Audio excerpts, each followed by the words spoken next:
Pois o encontro não aconteceu, Lázaro morreu e nada de Jesus chegar.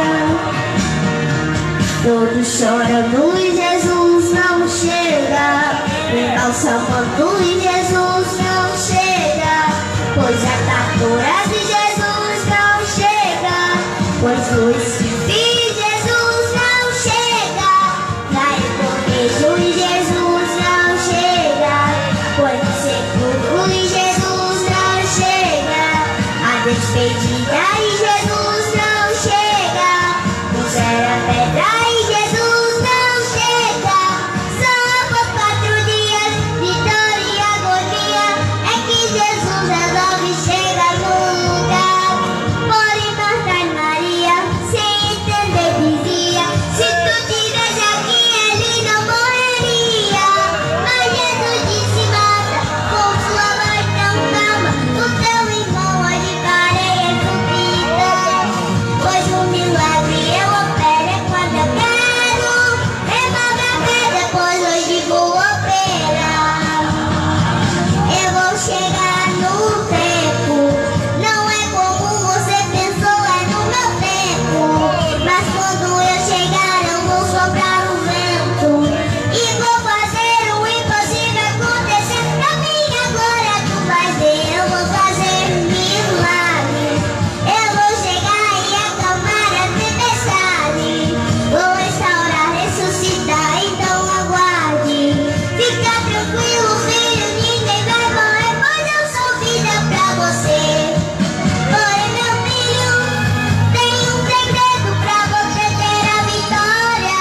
Remove a pedra da incredulidade agora, pois o milagre chegou a operar. Remove a pedra que eu pulo, eu salvo, eu liberto, eu trabalho, eu dou vida, eu restauro, eu controlo, eu acalmo, eu entro na guerra, eu sou livramento, eu tiro e barato, eu quebro o ciclo arco.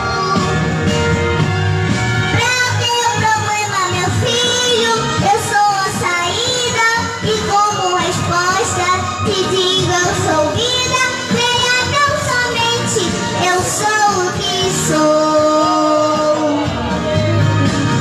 Pra teu problema, meu filho, eu sou a saída, e como resposta te digo: eu sou vida, creia tão somente, Ela vem, eu sou bênção, viu? o que sou. Ela veio já aqui. É bênção demais. Sou Tudo bom? o que sou. Vou fazer agora assim, ó. Fazer assim, entendeu? Não, todo domingo tem 2 horas. Aleluia. Senta aí pra cultuar. Glória a Deus. É no tempo, viu? Pode sentar aqui. Tudo tem seu Vá, senta tempo, ali. Pronto, senta ali. começo e fim. Aleluia. Jesus chegou no tempo. Ainda que muitos digam: ei, Jesus está demorando a voltar, mas é o tempo dele, não é o meu nem o seu. Aleluia. Glória a Deus. Tudo tem seu tempo. Amém? Meus irmãos, nosso irmão Eric também gosta de louvar a Deus. E ele também vai louvar ao Senhor, né, irmãos?